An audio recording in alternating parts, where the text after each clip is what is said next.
Bismillahirrahmanirrahim. Assalamualaikum warahmatullahi wabarakatuh. Kita kembali pada pembahasan hukum dasar kimia. Saat ini kita akan bahas hukum dasar kimia yang keempat, yaitu hukum Gay-Lussac. Nah, hukum ini disebut juga sebagai hukum perbandingan volume. Hukum Gay-Lussac ini berlaku untuk zat-zat yang berwujud gas, ya. Nah, bagaimana bunyi dari hukum Gay-Lussac ini? Pada suhu dan tekanan yang tetap, ya, atau pada suhu dan tekanan yang sama, volume gas-gas, ya, ingat di sini kata kuncinya adalah gas, ya, volume gas-gas yang bereaksi dan volume gas-gas hasil reaksi berbanding lurus dengan koefisien reaksinya sebagai bilangan bulat dan sederhana, ya. Jadi volumenya itu volume gas, ya, pada suhu dan tekanan yang tetap itu berbanding lurus dengan koefisiennya. Ya, di sini bisa kita simpulkan, artinya perbandingan volume sama dengan perbandingan koefisien. Ingat, ya, ini berlaku untuk zat yang berwujud gas. Nah, kalau kita formulasikan, ya, kalau kita buatkan rumusnya, maka hukum Gay-Lussac itu kalau dirumuskan dalam suatu persamaan seperti ini. Jadi volume A, kalau kita mau nyari volume gas A dibandingkan dengan volume gas B, akan sama dengan koefisien A dibagi koefisien B. Nah, kata kuncinya di sini adalah, ya, kalian kalau mau menyelesaikan persoalan-persoalan dengan menggunakan hukum Gay-Lussac harus dapat koefisien. Nah, nilai koefisien ini didapatkan dari persamaan reaksi yang sudah setara, ya. Artinya, kalau mau menyelesaikan soal-soal tentang hukum Gay-Lussac, reaksi kimianya itu harus dibuat setara. Oke, jadi kalau di hukum Gay-Lussac itu ada reaksi kimia, maka reaksi kimianya harus setara dulu. Jangan pernah percaya dengan reaksi kimia yang ada dalam soal. Ya, jadi kalau ada dalam soal itu suatu reaksi kimia, kalian harus menyetarakannya dulu.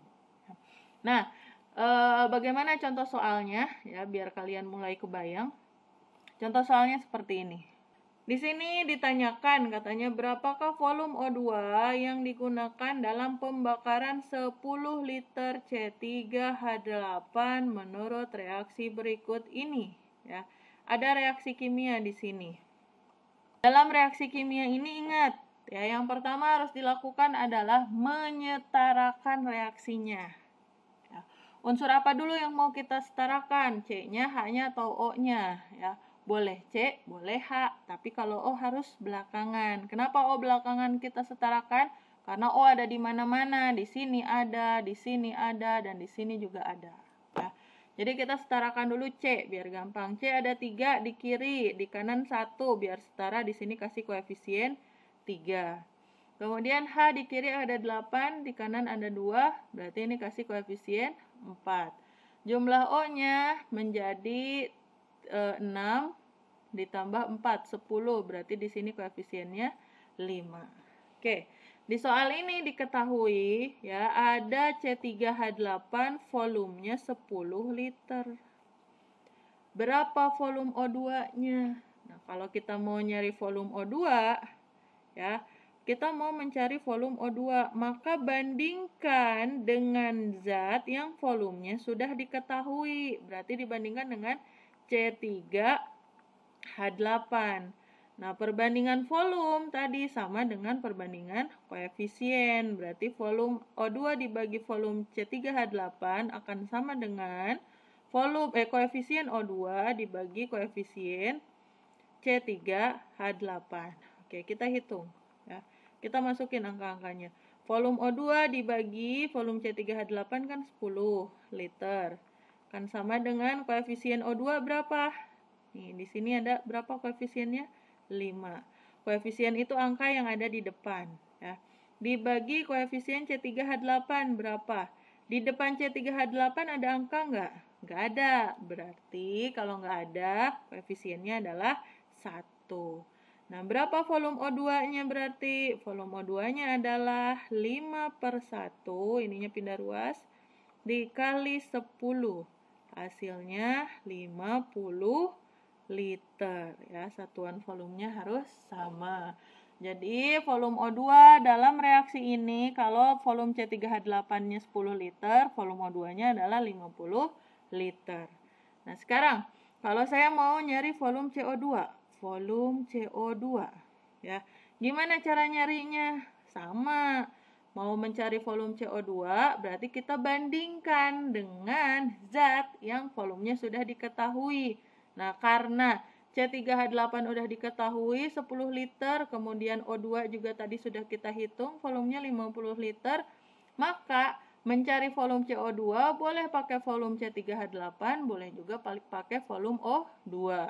Oke, kalau kita mau pakai volume O2, berarti rumusnya koefisien CO2 dibagi koefisien O2. Nah, hasilnya berapa? Kita masukin angkanya. Volume CO2 itu dibagi O2 50 sama dengan koefisien CO2 yang ini ya, 3 dibagi koefisien O2 5. Maka volume CO2 sama dengan 3/5 dikali 50. Hasilnya 50 bagi 5 kan 10. 10 kali 3, 30. Hasilnya adalah 30 liter. Coba kalau kita bandingkan dengan C3H8. Volume CO2 dibagi volume C3H8 sama dengan koefisien CO2 dibagi koefisien C3H8. Hasilnya volume CO2 dibagi 10 sama dengan koefisien CO2 adalah 3 dibagi 1, maka volume CO2 hasilnya 3/1 dikali 10, yaitu 30 liter. Lihat, hasilnya sama kan? Artinya, kalau kita mau mencari volume dengan hukum Gay-Lussac, ya, bisa dibandingkan dengan yang mana aja. Ya, yang penting koefisien yang digunakan pokoknya sesuai aja, ya, seperti itu. Oke, demikian penjelasan saya tentang hukum Gay-Lussac. Intinya adalah ketika kita mau mencari volume, ya, perbandingan volume, maka kita harus tahu juga perbandingan koefisien. Untuk tahu perbandingan koefisien, maka kita harus menyetarakan reaksi kimianya terlebih dahulu. Ya, baik. Demikian penjelasan saya tentang hukum Gay-Lussac. Terima kasih. Assalamualaikum warahmatullahi wabarakatuh.